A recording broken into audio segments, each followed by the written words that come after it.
windy morning, and we are going to cut this hedge.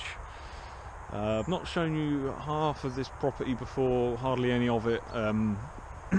This place is it's fairly massive.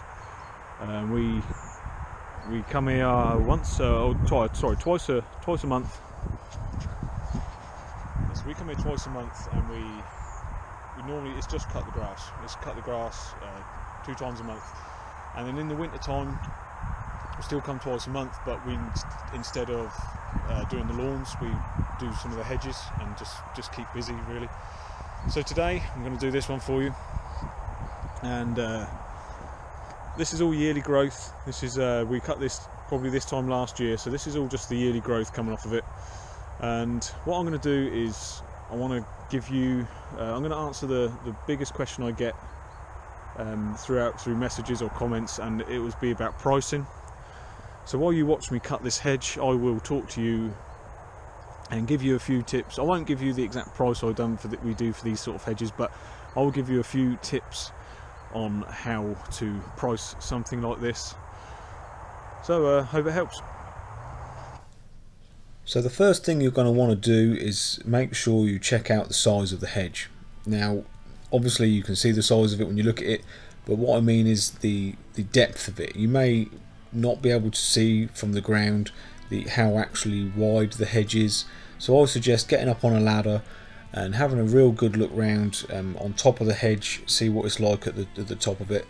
This one here, for example, is not very tall, so we can see this one quite easily, but there might be a hedge you're doing that is taller than you, and without being able to see up on top, you wouldn't be it would be nothing worse than to start the job, get up on the ladder and realise that the hedge is 10 foot wide, and you're going to have to do a lot of reaching over. So get up on a ladder, have a good look round on this hedge, and make sure you are aware of the size of it. So now what I would do is look and think how long this hedge will take me to cut, and I'll really just think about the actual cutting itself. So I would say I'd allow myself for a hedge like this 2 hours. So I'd be thinking of my hourly rate that I would like to charge, and then I would times it by the 2.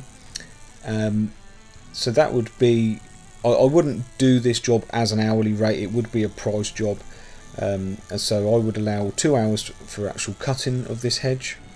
Now that doesn't include setting up, so you may want to add yourself on another 20 minutes or so to set up the hedge, get all your tools in place. This hedge itself is right at the back of this property, so we had to lug all the bits and pieces right to the back, so you want to allow yourself a bit of time to get all your gear there. There's also going to be a few things you're going to have to go through with the customer. You can't just turn up to these hedges and just cut them how you want to do it all the time, so you're going to have to ask the customer how much they want to be taken off of the hedge, so whether or not they want all the yearly growth taken off, or if they want a harder cut. Obviously you're going to end up with more rubbish at the end of the day, it's going to take you longer to do.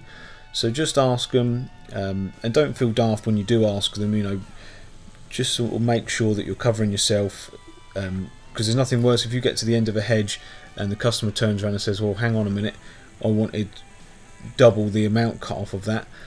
So make sure you ask the customer how much is coming off, and obviously as well find out if what you're doing with the rubbish, because obviously if you have to take all the rubbish away, that's going to be more time for you. That's also going to add to the price if you've got to take it somewhere, take it to a dump.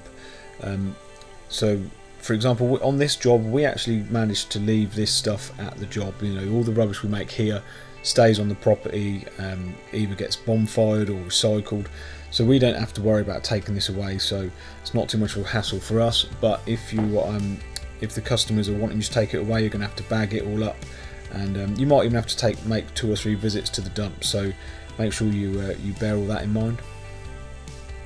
Sometimes with these jobs, when you're pricing them, it can be sort of tempting to give the customer the price there and then, and I do that on some jobs. I must be honest, smaller jobs it's no trouble at all. A lot of lawns, that's quite easy to do. Sometimes with a hedge though, you want to have a think about it a little bit, so don't be pressured into giving the customer the price right there, right then. Maybe go home and have an extra sort of think about it. can be quite intimidating sometimes when the customer's there sort of looking at you saying, right, what are we doing for this hedge? They want the price right away.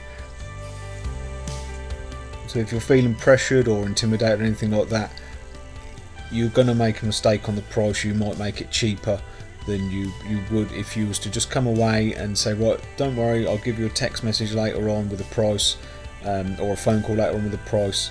Go home, have a think, and make sure you've got everything correct on it, because there's nothing worse than getting into a job and literally getting a quarter of a way through it and realising you've underpriced it, and you know, it just takes the whole edge off of the day for you. So make sure, give yourself a bit of time, take a few pictures of it, have a little look around, have a look at it at different angles, and make sure you get the price right. Finding a suitable hourly rate is something you guys are going to have to sort out for yourselves. It can change, I think, throughout the country and obviously throughout the world, how much you charge per hour. It's totally up to you guys. Obviously, if you're very, very busy, you can think of maybe upping your hourly rate a little bit. If you're pricing jobs at an hourly rate and you're not getting any of the jobs, maybe the price you're putting in is too high, so you may have to drop it a little bit. But guys, it's something you're going to have to find. I'm sure there is a level, and it will come with experience what the level is. Definitely in my area, I found a level, and I don't want to go too high over it because the customers obviously don't go for it. So it is something that comes with a little bit of experience. Guys, you will make mistakes. Everybody does. I'm sure every gardener or landscaper who comments on this video below, we've all made mistakes, and it feels bad at the time. You know, when you're doing the jobs and you've made a mistake on the price, you can't do much about it, but just learn from it. Is the only thing you can do. As I say, there is a level with the pricing. You will find it. It just takes time and experience. So just a quick recap before we finish this video. Things to think of when you're pricing for hedge cutting. Think how long the job's going to take you. Think how long it's going to take you to set up and to tidy up afterwards. Think of what you're going to be doing with all the rubbish you make. Also, you can think of things like the fuel that you're going to be using. If you're going to be using a hedge cutter for 2 hours, you may have to refill it twice, maybe even 3 times, so you're using a fair amount of fuel.